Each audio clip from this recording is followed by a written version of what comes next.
Oh, hey guys. Hey, welcome to a special edition of Moss on Sunday.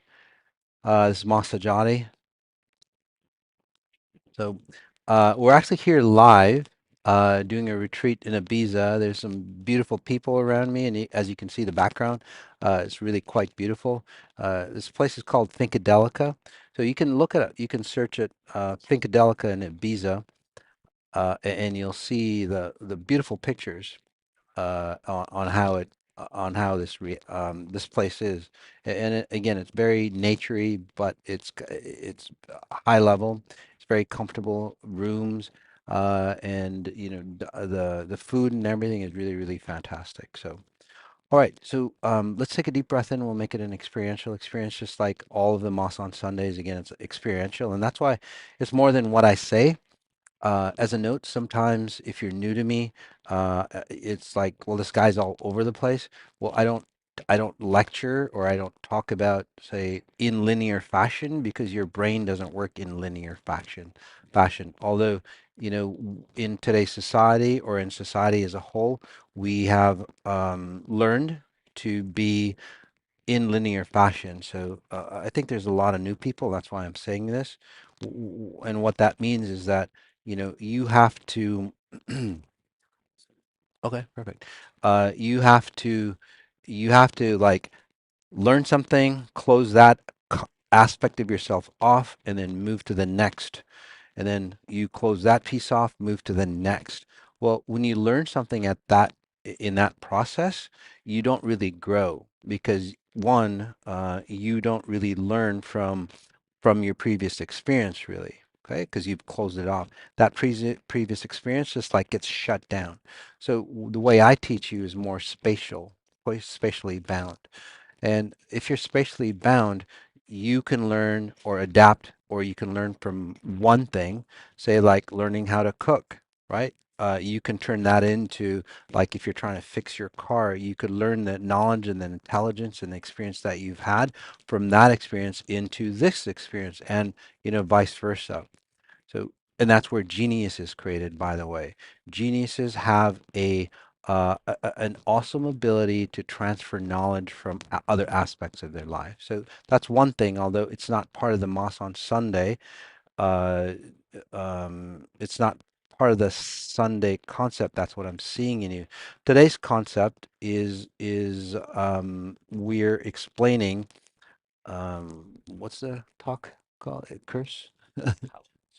Yeah, it's a Halloween special, and I'll just read you the format, okay, and we'll go through it because, nobody wants to talk about it, but it's everywhere in our culture, right? In fact, there's a lot of movies about it. You see the exorcism, the Exorcist coming out. You see, say, The Witcher.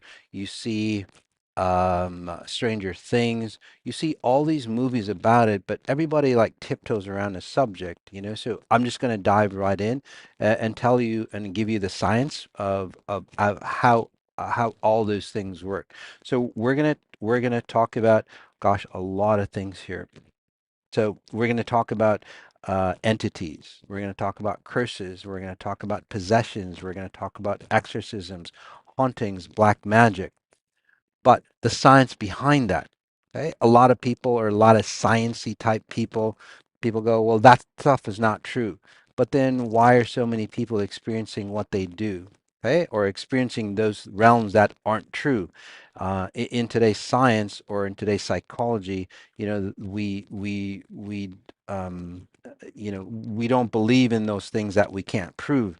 But that's really kind of strange to me if you really think about it, because there's a lot of things in nature that we just can't prove, but it still exists. And nature doesn't give a damn if you believe it in or not. It still runs the way it should, right? So there's a lot of things, the unseen, that, say, science can't explain, so they disavow it. And again, it doesn't work out that well, guys, because again, science gets stunted. And if you've noticed, today's science is very stunted. There's a lot of great technologies, but a lot of those technologies are based on, say, Einstein and even Tesla's theories, by the way. Even AI is based on Einstein and Tesla's theories that was developed a long time ago. Not anything new, although they've just put that idea or concept into new processes. if that makes sense for you. So we really need to get into, say, the higher levels of consciousness or the unseen. Part of that unseen is, yes, entities, curses that we'll talk about because of the Halloween special. But then the other aspect of it is like, how can you build, like, say, supercomputers that are more coherent or more precise? The thing, and this is a side, but then again, it's the same thing because it's the same realm of, say, the unseen or the unknown. The problem they have with, say, supercomputers in today's world is one, that it has to be, say, deathly cold or almost to like Kelvin zero. Okay. The second aspect of it is that it has to be vibration free because you're talking in a realm that is of the unseen and it goes almost or bridges the gap of no time, no space. Right. And that's what the quantum computers say work at. At that level, a minute, say, frequency whether it's a vibration, and usually they talk about vibrations of sound or vibrations of, moving, movement, but there's are other vibrations. There are other frequencies, say, that distort the supercomputers. And that's what they can't figure out. So they try to isolate those, but again, you can't isolate those frequencies that go beyond, say, isolation because they're not of the physical realm. Okay, so the other aspect of it is those individuals. Well, they go, well, I don't believe any of that stuff. Well, if you've ever stepped into a elevator and you get a weird vibe with the person in the elevator, well, what is that? Or if you start to fall in love with somebody, that's a frequency that, you can't, like Fail says, you can't cut somebody's heart open and see how much love is in there, right? It's a frequency. If you walk into people's houses, for example, right, you get a vibe of what that house is like or what the atmosphere of that family is like. And I could go on and on and on. If you walk into and we'll get deeper into that, and I'll tell you some ghoulish stories of, say, of some of the experiences that I've had with clients. When you walk into a house, a really old house, for example, some of you can feel some of you can actually feel what happened back in the day. How many of you out there can actually walk into the house and you go, oh, um, this thing happened. Those are moments of time and space that are frozen in time and space. They're not entities or presences that consume you, by the way. So that's how detailed we'll get in this conversation. And by the way, you can ask me any question that you need to, and we'll read people as well for those people who are, say, think that they're possessed or curses. And as we go in, and as I explain, say, the science, the XI science behind, possessions, exorcisms, hauntings, black magic, and so on. Did you know? I have a good friend of mine. I was in LA for a little bit, and we had dinner with him. He's very Christian, and again, that's great. Nothing wrong with that. But he was, or any other religion, but he was telling me that his there's a department, an exorcism department in the Catholic Church where he goes. Okay, and they have so many bookings that there just is no room. Literally, they're overbooked with people who want exorcisms. Okay, now that's not a thing of the past. That's not like 20 year or 100 years ago or 200 years ago. With witches and so on like that. Literally, in today's world, the Catholic Church is overbooked with people who want, say, exorcisms performed on them. Okay, why is that?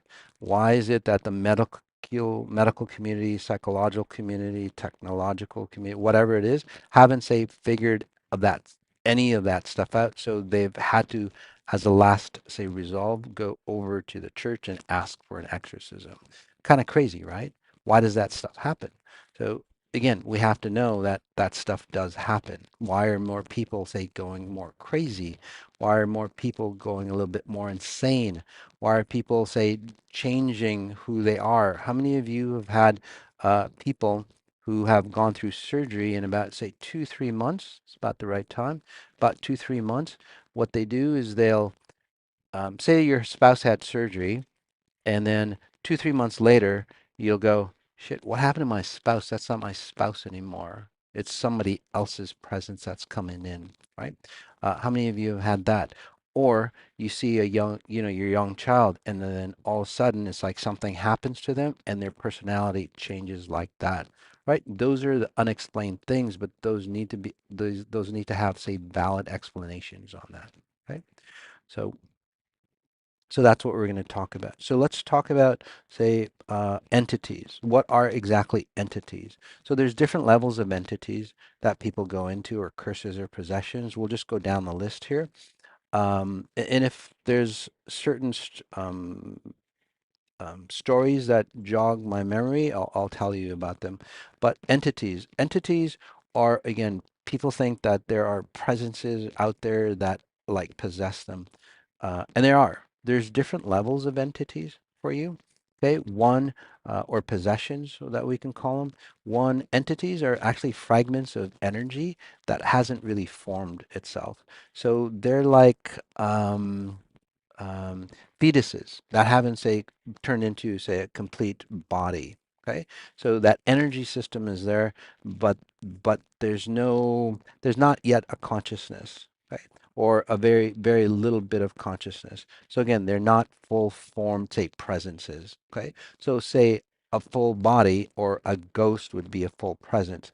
Partial presences would be considered entities, say, in my or in the XI definition of what entities are.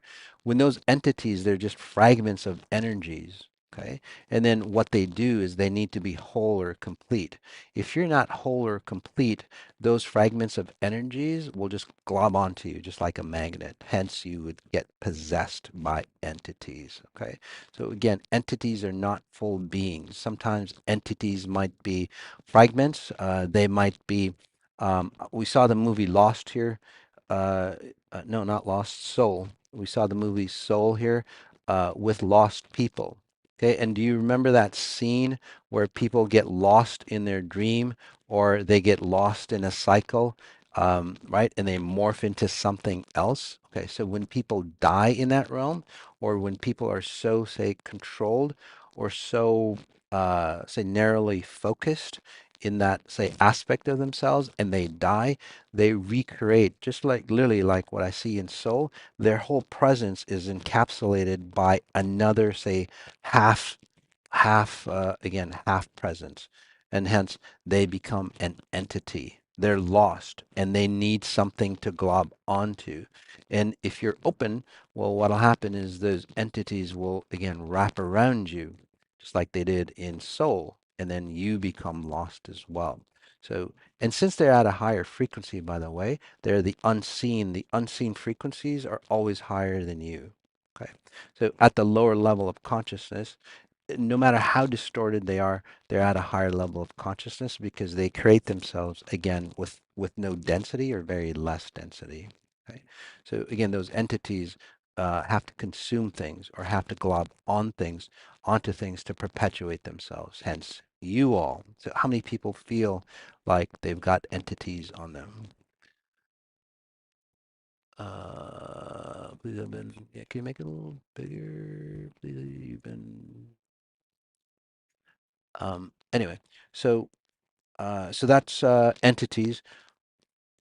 Let's take a deep breath in, because as I speak about this stuff, you guys, you might actually say feel. You might actually feel those things around you. Okay, they're real. Okay, so just allow them, even if you don't believe them. Again, they're real. Okay. So just again, thanks. So just acknowledge that they're real. It doesn't matter if you believe it or not, they're real. Okay? So just because you don't want to believe in it, and I just want to talk about that because some of you, when you were younger, right? You would go, "Hey mom, I see something in my room or I see something in my closet or I'm afraid to look under the bed or whatever." Okay? It might be a hallucination here, but you probably actually got morphed into a different reality. Okay? So I'll talk about, say, different realities, and this explains a lot, for a lot of people. So when you go into a different reality, they're realities that are, say, just like a fabric. pieces of fabric, but not just one layer of fabric, but multi layers of fabric. That's how realities work. So when you're really, really young and really, really, say, pliable, so to speak, and pliable it is defined as you don't create yourself in one dimension of time and space. You are pliable. You can create yourself in multi-threads of, say, realities that are intermixed with each other. Okay, so when you go to sleep, especially or late at night when it's dark, your sense of reference points, as I call, say, spatial referencing, those diminish.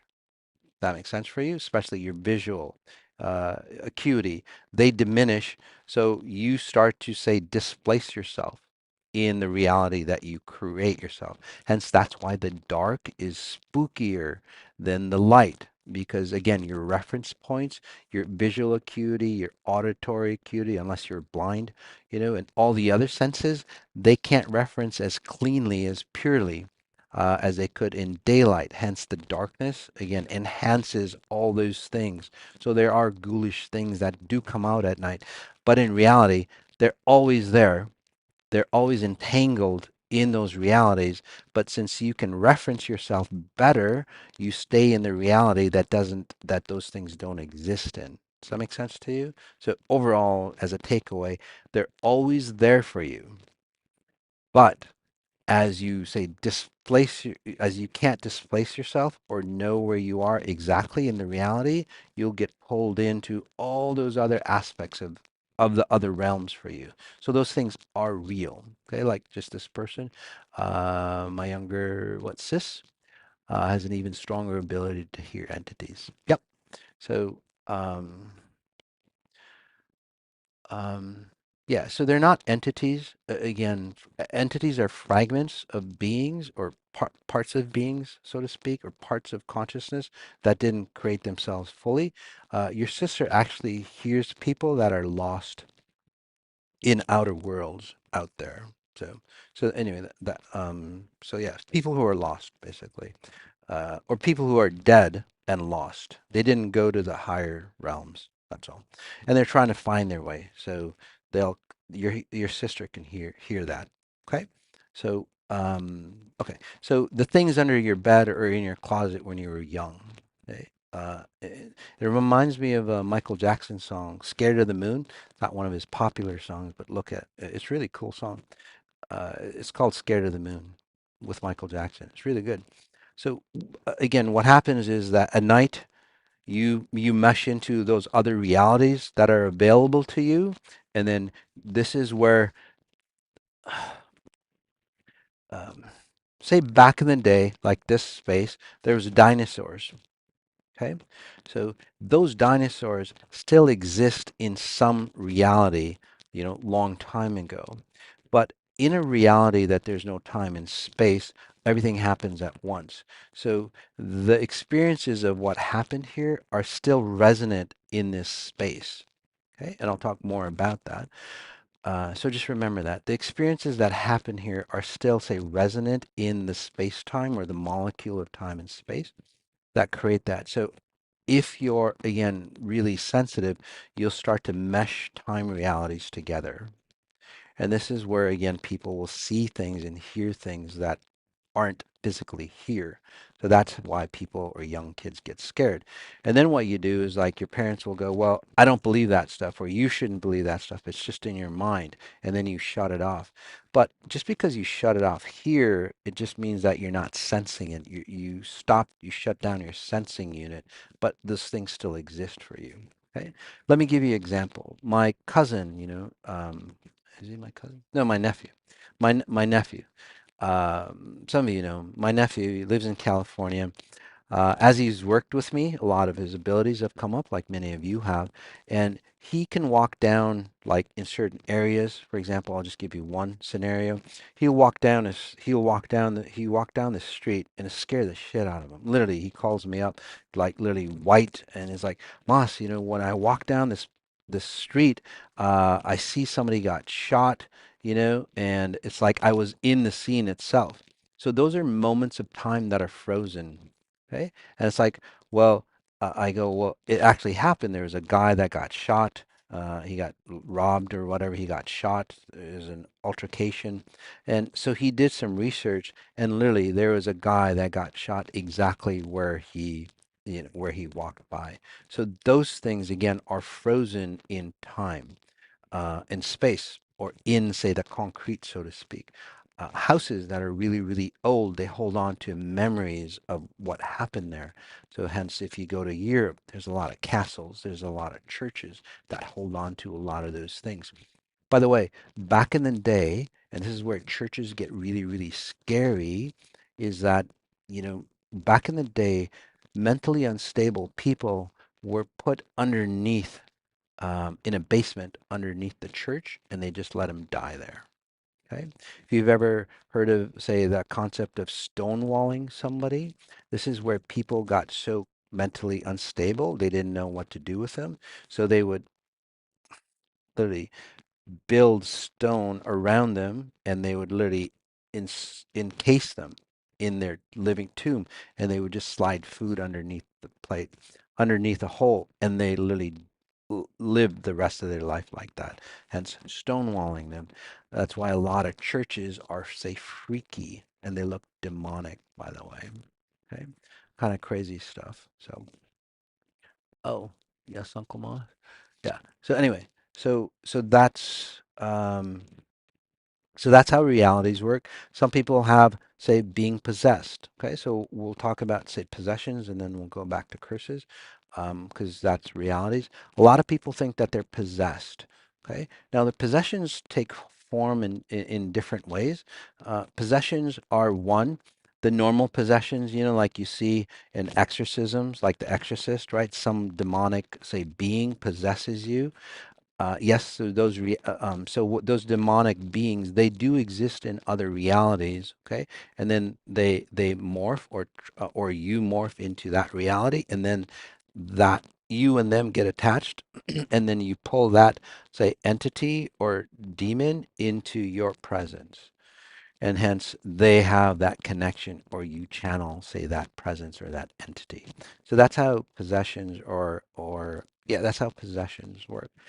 Another way of being, say, possessed is that, um, people might have like multiple personalities, but sometimes those multiple personalities are not, say, entities or presences or ghosts or your dead relatives like taking over you, but what they really are is like you jump into one reality and you experience what that reality is, and then you jump into another reality, because again, mostly like through fear.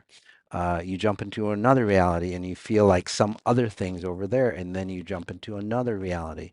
So this is where, again, people might think that, they have multiple personalities, but in fact, there's just different realities that exist in there that people get sucked into. Okay, now, so that's different. The other aspect of it, in possession. By the way, let's just take a deep breath in. Again, whoever runs those patterns, you might actually be feeling that. Okay, you're literally in multiple realities, and you don't know which reality that you should be in. So say that you're in one room and there's multiple rooms that you can create yourself.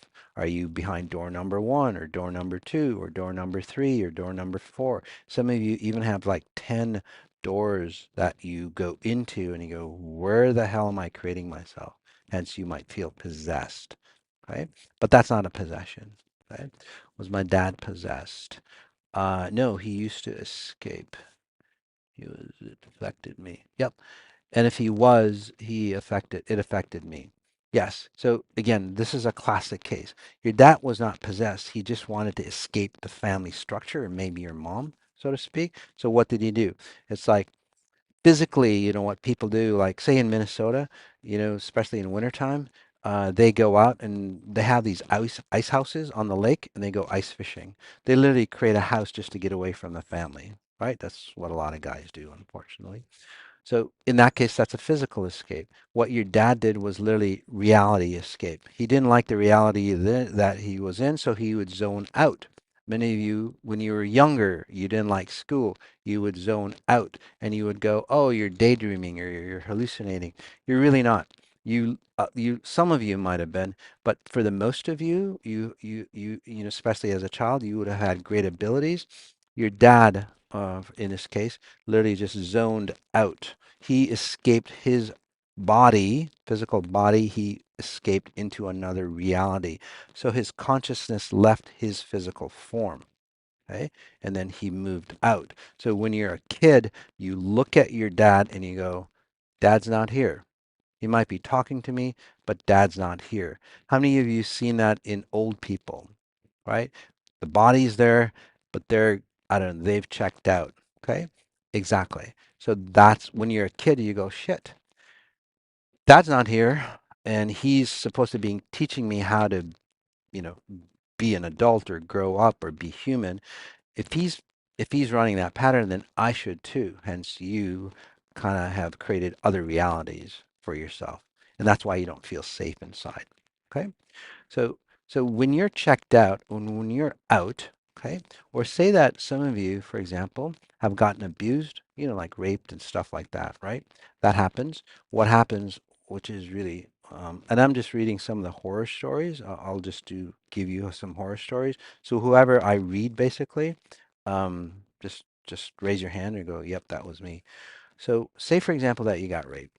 Okay, and this could be somebody online here. Somebody got raped here. What you do, okay, basically is you pull yourself out. Okay, you pull yourself out for safety. Your consciousness or your presence gets disconnected, and then the physical body gets raped, so to speak. But you don't want to be raped at a frequency level or a spirit level because that's really damaging.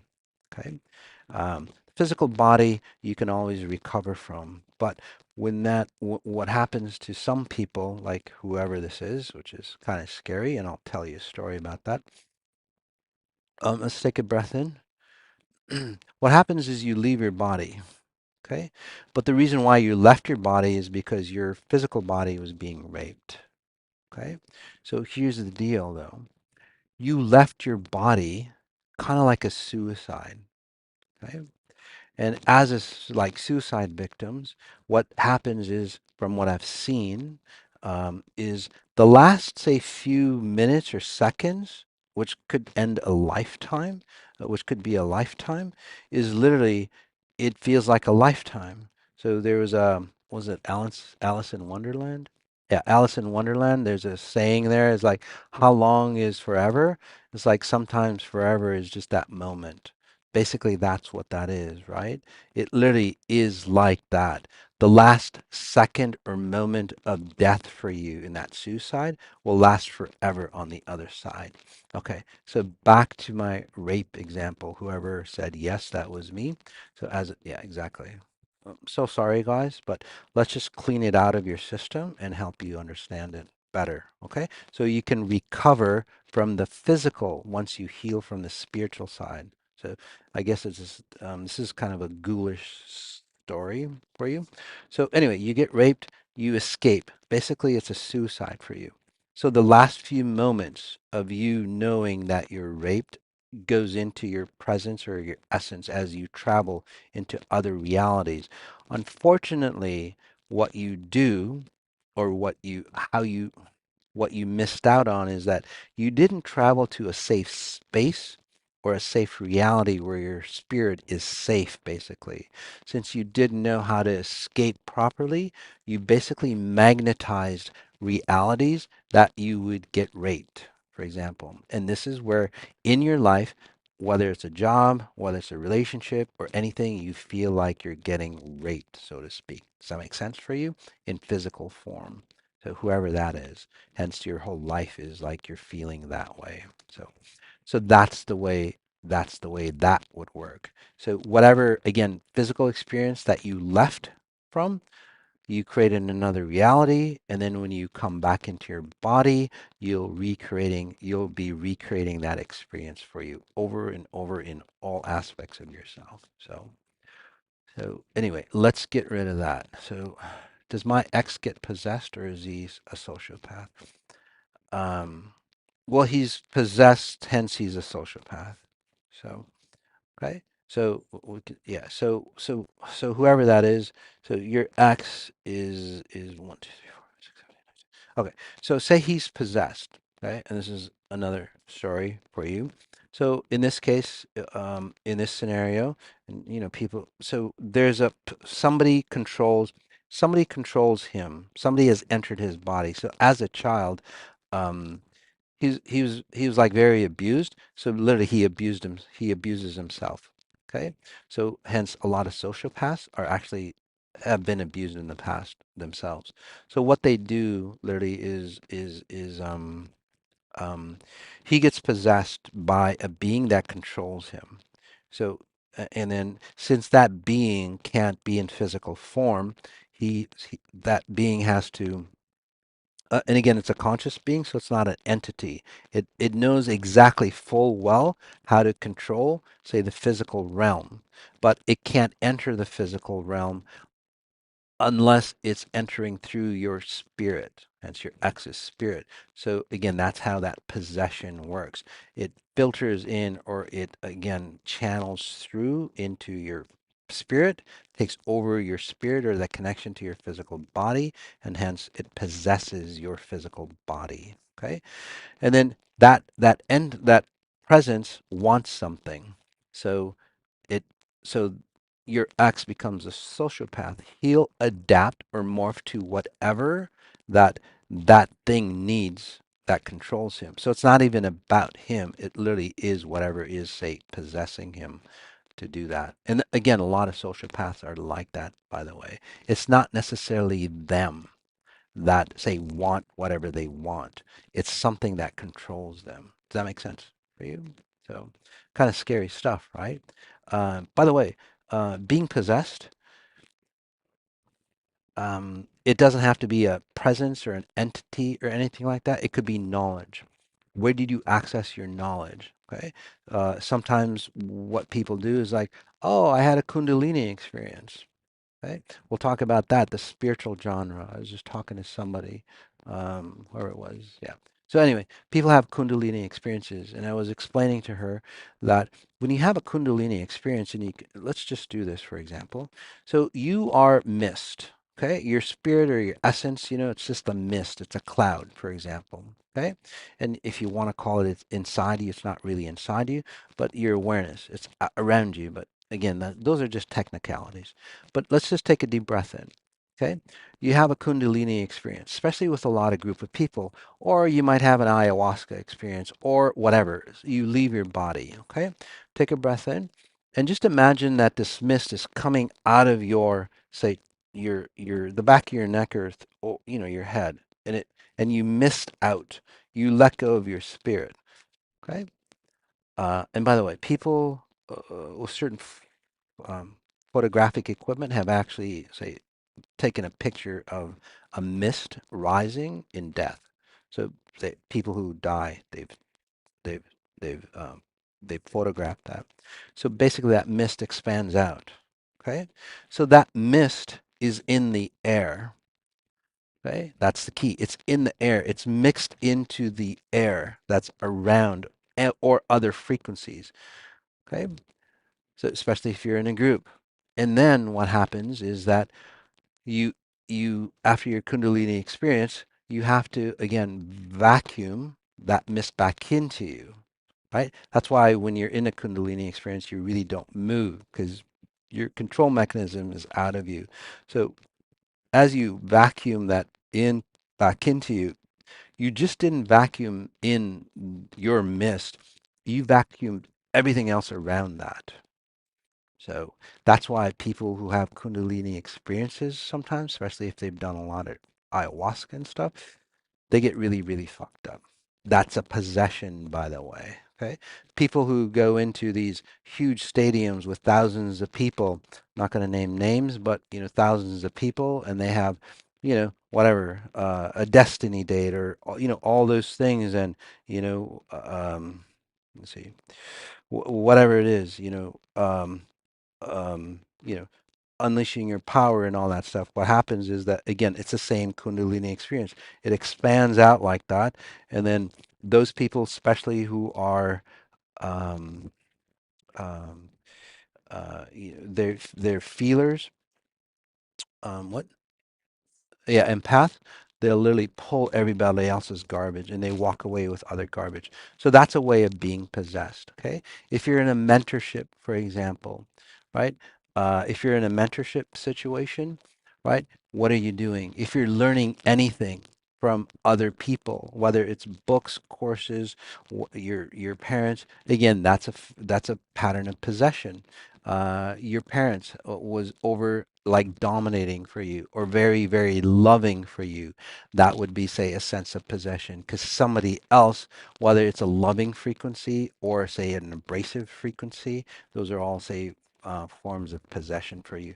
They're not yours. Your genetic makeup, your genetic structure that you inherited from your parents, that's a form of possession for you. Because again, your parents basically have possessed you. What they're supposed to do and what you're supposed to do is go, oh, okay, my parents gave me this. By the time 0 to 7, you're supposed to say disconnect from all that stuff that your parents gave you. So again, you clean out their garbage and go, that's not my stuff. This is my stuff. And then you morph into who you are. But what do you do? What do most people do? They get possessed by their parents or their grandparents and so on and so on. And then you just literally recycle your life according to what their structure was. And again, those are all different forms of possession. You having, say, the same heart issues as your parents or loved ones around you, it's the same thing, right? People who love each other. Have you seen people that morph into themselves, right? That you have couples that look like each other, or you have people. Have you ever noticed that people start looking like their dogs? That's a form of possession, by the way. Those are all different forms, and then we call that, oh, they must love each other. Well, no, they're just open and they just literally just morph into each other. Okay, so those are all different forms of possessions out there. Um, um, so there's this woman. We'll just take a break, take a breath in, and we'll just kind of finish that piece off. So there's this woman, and she had really good intent. She wanted to be an actor, an actress, really, because she had a great voice and all that stuff. And this was a client, um, and and she really got abused in her, say, genre or in that area. And again, that's not the best space, right? Actors, actresses, and so on like that.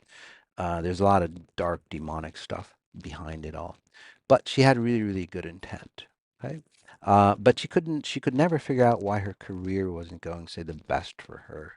So as I tapped into her, I go, oh my, I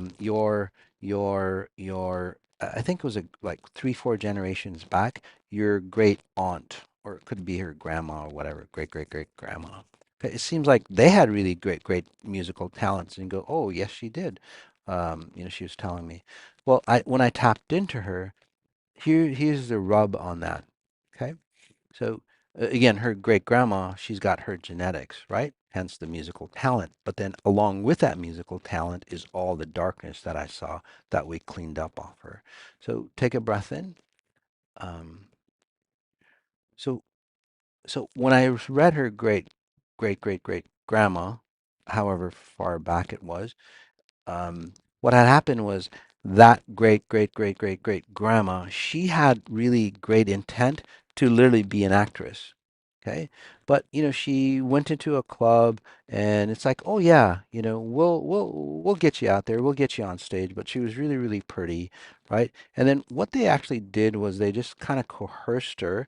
Well, if you want to act, you have to do, say, sexual activities with the gentleman around that's in the club, right? So literally, they literally sold her. Okay. So not for her singing talent, but her physical beauty. So they got possessed, or she got controlled, or she got raped and basically abused, right? She turned into, say, a call girl, so to speak. Okay. Which is horrific for her because all her great grandma wanted to do was just be a singer and like just sing and have talents. Does that make sense to you? Or show her talents or share her talents. But it wasn't her singing talents that, let's just say, she was known for. So again, very beautiful, and over time, it's like, well, what else can I do? Her reputation has been ruined. So what else do you do? So you keep perpetuating that, right? So it turned out that over time, she had actually, she got so mad at him, at people or gentlemen using her, that she would take them to this, their, her room or whatever, and literally like kill them, and that was it. So, so it's kind of a crazy story, right? But anyway, this girl that I was working with, like again, 4 or 5 generations down, or maybe a bit more, she was wondering why she has such hatred whenever she had, say, whenever she got a successful role, right? Why there was so much hatred or vengeance, especially towards men for her. So kind of crazy, right? But she not only got her singing talents from her grandma, but then all the shit that her grandma went through. Hence, in her case, which was really nice, she never killed anybody, but when she got to a certain level of success, she would she would destroy herself, or she would just literally say do something to say lose that success. Because if she went anywhere beyond, say beyond that, or people would call it sabotage, right? It's like, Moss, why am I sabotaging my success? Well, in her case, it was a safety mechanism, because if she went beyond that, she would have literally, one, gotten abused, and then two, gotten very, very, say, vindictive on that. So those are the different, say, things of being possessed. I could tell you like a lot of ghoulish stories as well, and we can. How many people want to see ghoulish stories? Um, so so hauntings. Ooh, hauntings, guys. So you can get haunted in different ways. Okay. Gosh,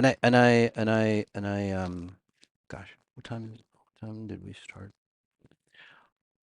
So hauntings are very different. You can get haunted or possessed. Okay, it's just a different, say, form of possession, by the way. But hauntings are usually when you go into a space, you get haunted. When you leave, there's still a residue that's left over, but it doesn't go with you. Possessions just literally possess you, and you're gone with. They stick with you. Hauntings are, again, you have to go to a certain space. So there's certain spaces, again, castles or churches or houses or whatever, and there's different levels of hauntings. One, there's a haunting where, say, the people who had died or whatever treachery that had been in that space, like say somebody murdered somebody in a house, right? And you go into that house and it just recreates that. So the next person or the next owner of that house just recreates the murder. Hence, there's a movie out there. Literally, I think it probably could be based on a true story where unassuming, nice family, they want to get away, they want to escape. It's a country home, but they didn't know the history of that home. And that history is somebody came in and just slaughtered the family. Okay. It happens into a lot of small towns, by the way. So unassuming family, they go in, okay? And then the kids are young enough. The haunting is the memories of what stays there, hence it haunts you, right? So it's those memories are so treacherous that it literally dents the molecules of space and time, or again, the area. So it doesn't have to be, say, a building. It could be, say, a place in the forest. And you go in there and you go, it feels really weird here. Well, something did probably happen really weird there. So over time, what happens is that, the children, especially the children, they're more pliable. They're not, say, as solid here, right, as they should be, and they start to go into those other time, like moments of time. And as they get into the moments of time, they start to get possessed by that or haunted by it. Okay? And as they get haunted by it, well, they start to act out what that situation was. Okay, so it's like back in the day, say somebody murdered somebody with a knife and they stabbed him. Okay, so instead of back in the day, that actor is replaced by the current individual. So that's the difference in hauntings, for example. It's like a theater stage.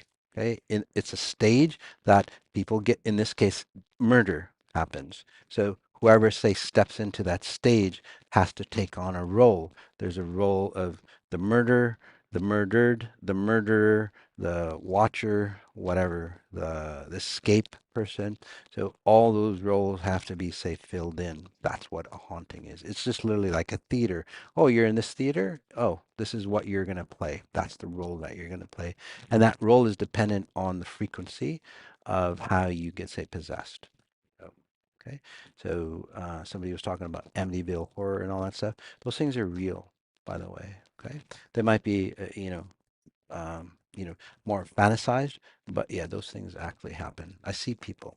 So when the key thing about haunting is like you move that family out and they kind of turn normal, although psychologically they'd be damaged from it, right? So yeah, that's scary shit. You're absolutely right. So you can be haunted in other ways as well. You can be haunted by good vibes, good times, and stuff like that as well. Have you noticed if you go into a place and it goes, wow, it just feels right, right? Or nature haunts you, so to speak. Nature is a haunting place. But nature brings you, it's a haunting because it possesses you or controls you, and you're that actor. The actor is your best, purest possible self. So when you go into pure, raw nature, what do? You act out your best possible self and you can let go of your old stuff. So there's hauntings in both ways, by the way. Literally, so hauntings are just, say, theaters of time and space. If you walk into that space, you're going to recreate whatever it is, depending on, say, your frequency. Okay. A lot of great questions here, guys. A lot of great comments as well. Thanks. Let's see, black magic. Black magic. Um, um, was it voodoo? Any of those types of frequencies? It's an exchange of goods, for example. So you want to watch out for black magic or curses, so to speak. So if you're, I was just working on somebody here. Say this is a curse for you. So her father said that, you're stunted, for example. Okay, so that would be a curse for her. So she believed in that curse. And then what happens is that, well, she operates from that curse. She's possessed by that curse. And she goes, oh, that was real because, again, it was an authority figure telling her that you're stunted. So what do as a young child? You go, oh, okay, I'm stunted. Because again, you have, it's an authority role, right? That's what you play out. And then what do you do on your life? It's like you stunt yourself in this case. So, so that's how curses work. Or if somebody did something to somebody, and this is again stories. Say somebody cheated on their wife, or vice versa. It doesn't matter. But in this case, it's a cheating. Somebody cheated on their wife. And how many of you run this pattern, by the way? Say your father cheated on your mom. Okay. Now, and especially if you're that son. Okay. So you're a baby and you're a baby boy. Okay. Every time your mom looks at you, literally the hatred or the disrespect or whatever you want to call it, hurt, right? Of that situation, as she looks into your eyes, you're a boy, you're male, father's male, all that distortions go into that young child. And then it really distorts that young boy, by the way. Okay. And then this is where the relationships don't work out. They don't feel like a man. They always feel like they're sorry for something and all those things. That's how, again, curses work for you. So it doesn't have to be, I'm gonna go ahead and curse this person, right? It literally is, especially when you're younger. If you're a daughter, again, again, same situation. You're a daughter, you're female, and then you would turn into a more masculine frequency and a disturbed masculine frequency. Okay. Black magic, voodoo is, let's see. So um, voodoo is an exchange frequency. It's a present. Voodoo is usually when you accept something from somebody, and we are just talking about it in this, beyond quantum leaping. By the way, when you accept something, help or whatever from a person, for example, what you're seeing is the outer layer of what they're or the physicalness of this of whatever they're helping you with. But underlying is the underlying frequency. Okay, underlying frequency or the underlying intent. So when you accepted, say, money from people, or you accept help from people, or you accept an education from people, what do you get? Again, you're also accepting their belief system, ideologies, their old patterns, their intent that they put in. And here's the key in black magic or voodoo. So you accept something, and they knowingly know how that process works. So as you accept, say, a piece of chocolate, it's like, oh, here, have a piece of chocolate. Okay. And as you accept that, in its wrapping of that chocolate, they insert, say, if you want to call it a virus or a program that it allows them to access you all the time. So it's literally like a device, a honing device for you. So you eat that chocolate or you wear that chocolate or you say, if they give you a piece of clothing, you wear that piece of clothing, right? So when you're wearing that piece of clothing, they actually have, say, access upon you, right? And then they can do things to you. Or they give you a gift for your home, for example, right? They give you a gift for your home, and then what happens is they can control you through their home. They give you a lamp or whatever it is. It's like, here, put this on your mantle, right? And again, when you accept it, you also accept, say, if you want to call it that microphone or the chip, so to speak, right? That the government wants to implant in you. Basically, that's what voodoo is. Literally, it's like a frequency chip that they implant in you or they give to you. And once they have it, they literally can override your system, especially as most people aren't, say, aware that that stuff can happen. And this is where your thoughts, because again, it's your thoughts, right? They can say whisper or the whisperer type deal. They can whisper thoughts into you and they might not. And you don't even know it's yours. And this is where it's like, gosh, you know what? Life is not going that great. It's a hard day. It's like, you know what? It's not worth being here. I I'm gonna go stab myself. And again, that's literally sometimes that's what happens to people, and that's what they do, and they don't even know. So they get, say, overwritten. Right? So that's how voodoo works at a frequency level or a technical level. Um, was it? Tell us how to break curses. Oh yeah, so how to break curses. Okay, glad you asked on that. We do have a special coming up. It's a two-part series where we go more into the lecture and we go into, say, the details. And as I help you go into the details of it, it also, say, allows you. And we kind of started here, but this is just the beginning, guys. We're going to go deeper and deeper and deeper into the logistics of how all that stuff works. Okay. So that's what the talk is going to be. It's a two-part series. I think, is it the same night or different night? Okay, it's different. Okay.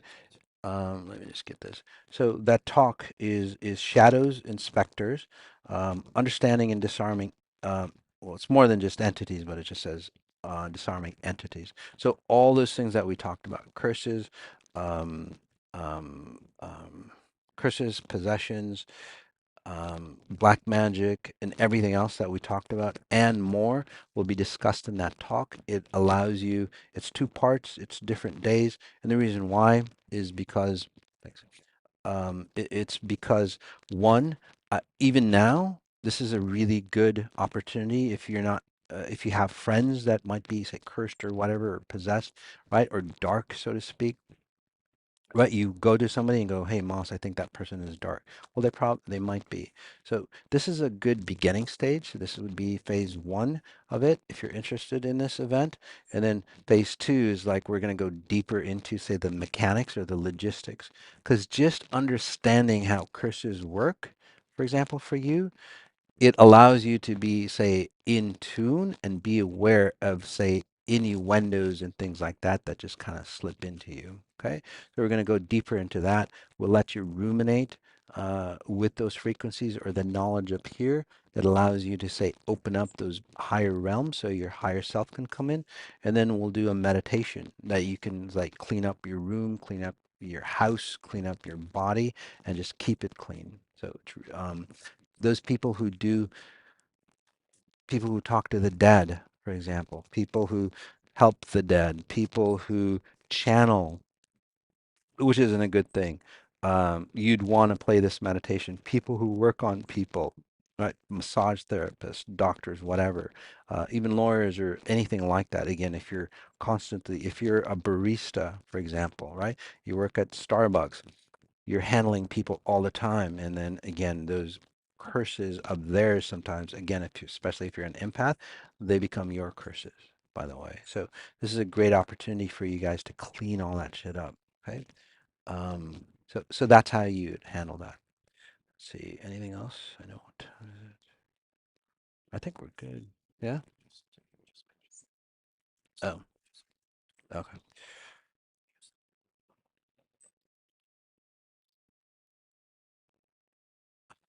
Okay. Got it. So here's a great opportunity for you guys. Okay, so we do impact sessions, and impact sessions are again like almost on Sunday, right? And every week we get connect with I don't know how many people, 5 to 10 people, and I think it's 5 people, 5 or so people, 5 people in that hour, and we just go live and working on you, and then people around, the audience can see what's going on. But I'm not just working on that one specific individual. As I work on that individual, I'll work on you all as well. Okay, the audience. So even if you're listening to it, as a recording. So we're actually looking for people.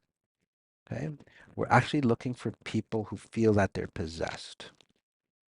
So, so that's the thing that we're going to be working on the impact session. So if you feel we've got a special form for you all to fill out to apply. If the team can send that out, okay, and then you can fill out that form, and then we'll pick 5 people. If there's a ton of people, maybe we could do some more impact sessions, but maybe not Moss on Sunday. But again, we'll take care of you, okay? Kind of like free up the church if you're from their exorcisms and so on, because they don't do it right anyway, by the way. Anyway, so that's next week. Again, if you feel like you're possessed, the team can send out a link, and then that way you fill it out, and then we'll invite you to be on the impact sessions next week. Okay. All right. So I think we're good. Yeah, I think we're good. Is there any? Can you see if anybody? I always talk to Demi, by the way. If you're ever wondering what Demi looks like, this is my technical guy. He's from the Ukraine. He's in Ibiza. He actually escaped, I would say. So yeah. So sorry. He didn't escape. He No, I'm just kidding. But he's a free man. No, he's good. He's a great guy. All right. So if you ever wonder who I talk to, he's the guy. So we can read just is there any I don't know, you read anybody? Yeah, just is there anybody specific? Let's see. Hidemi. Yes, he's the genius.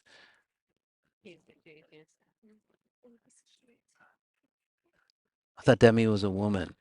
No. Uh, you're thinking of Demi Moore. I wish, yeah, Demi was Demi Moore for me too, but I guess not. By the way, Demi Moore, she feels possessed to me. No, yeah. So those kind of actors. Oh, here's another crazy story. If you've ever noticed, uh, talent, singers, musicians, and so on, they take a long time to get on stage, right? Because they have to get possessed. So what they do is they take more and more and more drugs, and then as they do, and it's like, the guy took like I don't know, say what, it's like so much, say LSD or whatever, back in the day and even now. It's like I can't even believe he's standing up and he's coherent. Well, he's not coherent.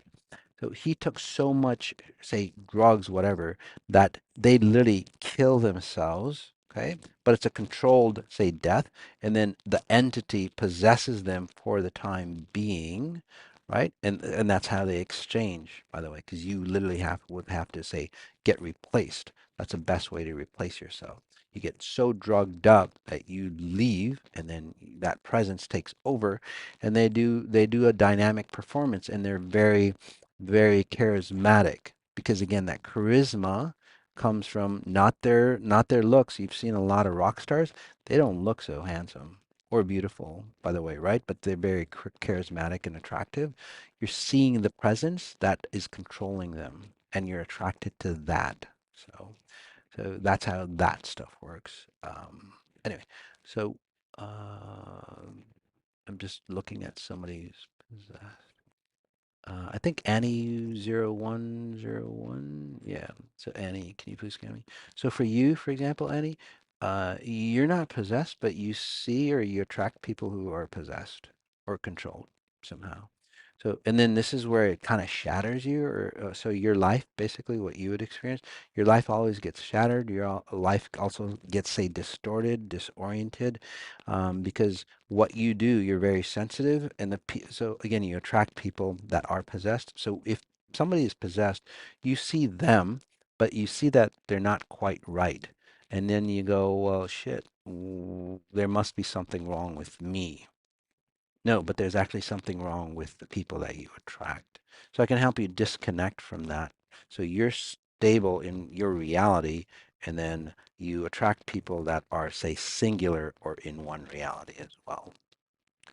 So anyway, all right, guys, we've got a great event going on here, so we're gonna cut it off here. Thanks for being here. Anything special? What? Mention the music experience. Oh, so we're here, like I said, we're here in Ibiza.